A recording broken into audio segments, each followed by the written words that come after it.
मैं ज्योति बोल रही हूँ और आप देख रहे हैं आपका अपना YouTube चैनल आदित्यपुरम। तो चलिए बढ़ते हैं आज के क्वेश्चन की ओर। तो आज का हमारा पहला क्वेश्चन है, कार्बन मोनोऑक्साइड प्रदूषक क्यों होता है? कार्बन मोनोऑक्साइड प्रदूषक क्यों होता है? यह ऑक्सीजन के साथ अभिक्रिया करता है, यह तंत्रिका तंत्र को निष्क्रिय कर देता है, यह हीमोग्लोबिन के साथ प्रतिक्रिया करता है, यह कार्बन डाइऑक्साइड बनाता है। तो आपका कार्बन मोनोऑक्साइड प्रदूषक क्यों होता है? तो यह हीमोग्लोबिन के साथ प्रतिक्रिया करता है, यह हीमोग्लोबिन के साथ प्रतिक्रिया करता है।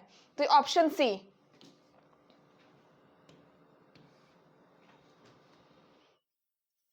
कमानी तुला स्प्रिंग बैलेंस, कमानी तुला स्प्रिंग बैलेंस किस सिद्धांत पर कार्य करती है?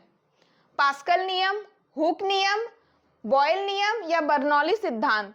तो कमानी तुला जो स्प्रिंग बैलेंस है ये हमारे हुक्स लॉ पर काम करती है। तो आपका सही आंसर हो जाएगा B number, Hooke's law.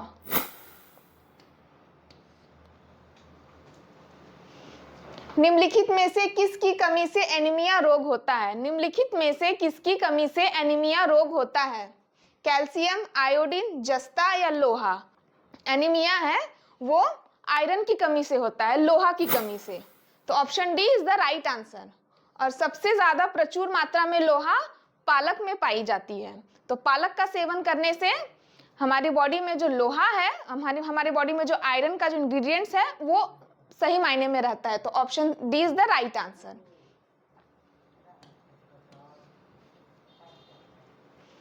Filaria रोग किससे उत्पन्न होता है? फाइलेरिया रोग किससे उत्पन्न होता है? कृमि, विषाणु, जीवाणु या फफूंद? तो ये आपका हो जाएगा कृमि। ये आपका राइट आंसर कृमि हो जाएगा। पैर जिससे हाथी जैसे फूल जाते हैं उसे फाइलेरिया रोग कहते हैं इसकी। तो ये आपका कृमि से होता है। विटामिन ए का रासायनिक नाम क्या है? विटामिन ए का रासायनिक नाम क्या है?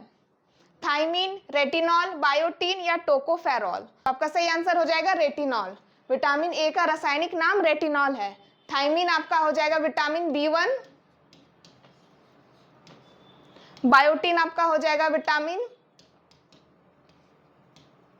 H या B7, टोकोफेरॉल हो गया आपका विटामिन E।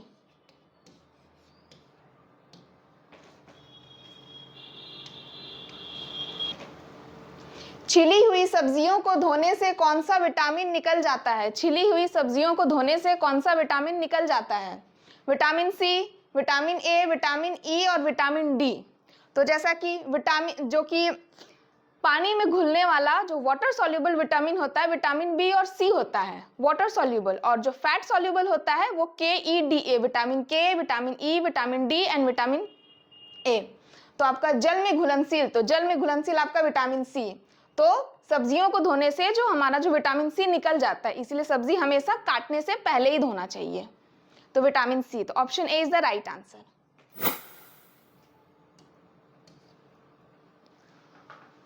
मानव शरीर में विटामिन ए कहां पर भंडारित होता है? मानव शरीर में विटामिन ए कहां पर भंडारित होता है?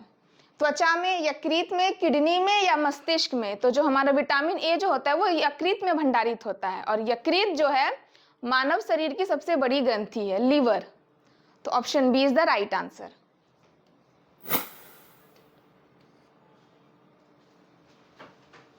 किस वैज्ञानिक ने इंसुलिन की खोज की थी? किस वैज्ञानिक ने इंसुलिन की खोज की थी?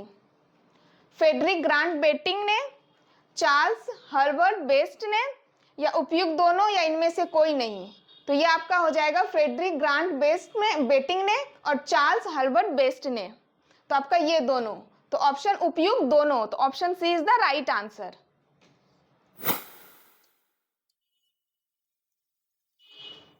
मानव शरीर में किस अंग में पुनर्निर्माण की क्षमता सबसे कम होती है? मानव शरीर में किस अंग की पुनर्निर्माण की क्षमता सबसे कम होती है? फेफड़ा, हृदय, किडनी या मस्तिष्क? तो आपका राइट आंसर हो जाएगा मस्तिष्क। देखिए ये सब फेफड़ा, हृदय, किडनी सब जो है ये सब ठीक हो जाता है धीरे धीरे दवाई से या फिर रिकवर हो जाता है, लेकिन जो मस्तिष्क है ये जल्दी रिकवर नहीं हो जाता है। एग्जाम्पल के तौर पे कोमा, अगर पेशेंट अगर कोई अगर कोमा में चल जाता है तो रिकवरी होने का चांस एकदम कम है। तो इसीलिए मस्तिष्क जो होता है, जो कि हमारा बहुत नाजुक पार्ट होता है, तो ये रिकवर होने की क्षमता इसकी सबसे कम मानी जाती है। तो option D is the right answer.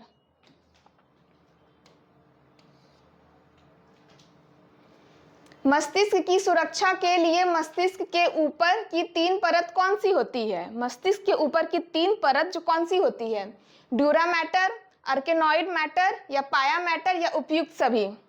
तो जो 3 लेयर जो होती है वो ये होती है, ड्यूरा मैटर, आर्केनॉइड मैटर और पाया मैटर।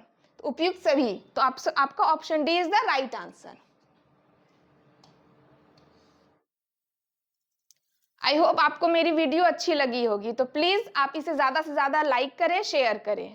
Thank you.